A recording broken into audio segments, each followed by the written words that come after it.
Good morning children. आज हम पुनः साना साना हाथ जोड़ी पाठ का अध्ययन करेंगे, जिसकी रचना मधु कांकरिया ने किया है।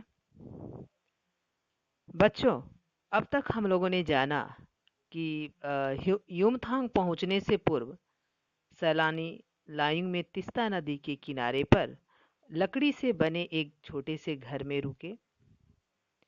लेखिका तिस्ता नदी के किनारे के पत्थर पर बैठकर प्राकृतिक सौंदर्य का आनंद लेने लगी।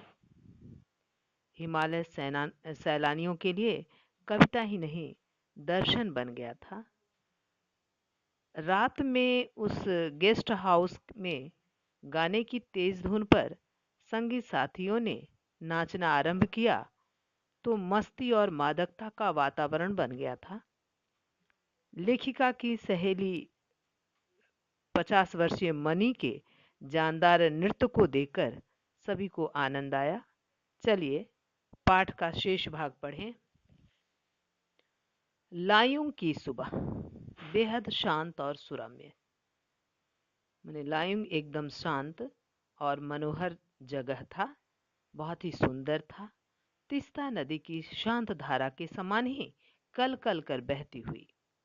अधिकतर लोगों की जीविका का साधन पहाड़ी आलू, धान की खेती और दारू का व्यापार। बच्चों अंडरलाइन करेंगे, यहाँ की जीविका का साधन था लोगों का पहाड़ी आलू, धान और दारू का व्यापार।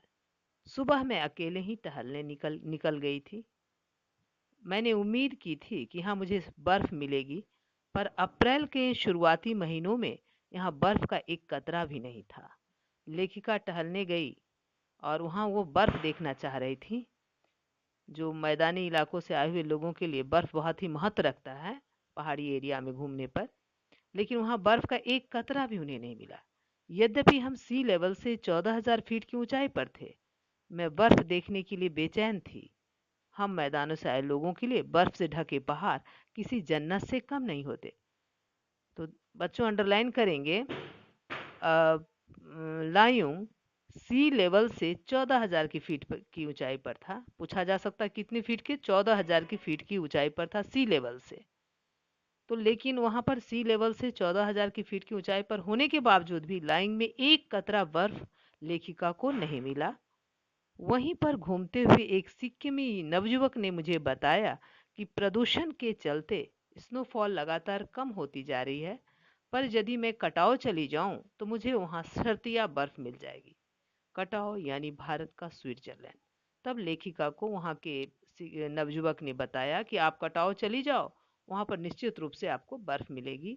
और कटाव बहुत ही बेहद ही खूबसूरत है, जो भारत का स्विट्जरलैंड कहा जाता है। कटाव जो कि अभी तक टूरिस्ट स्पॉट नहीं बनने के कारण सुर्खियों में नहीं आया था और अपने प्राकृतिक स्वरूप में था। जहाँ पर कटाव में अभी तक टूरिस्ट स्पॉट नहीं बना था, जो लोगों की सैलानियों की नज़र में वह नहीं आया था, और अभी तक वह अपने प्राकृतिक स्वरूप में, इसलिए वह वहाँ का प्राकृतिक स्वरूप वैसा ही का वैसा बना हुआ था। कटाव जो लायुंग से 500 फीट की ऊंचाई पर था, अंडरलाइन करेंगे बच्चों, कटाव लायुंग से 500 फीट की ऊंचाई पर था और करीब 2 घंटे का सफर था। लायुंग से कटाव करीब 2 घंटे का सफर था। वह नवयुवक मुझसे बतिया रहा था और उसकी घरवाली अपने छोटे से लकड़ी के घर के बाहर हमें उत्सुकता पूर्वक देख रही थी। उसकी पत्नी लेखिका को बहुत ही उत्सुकता से देख रही थी कि तभी गाय ने आकर बाहर थैले में रखा उसका महुआ गुड़ुप कर लिया।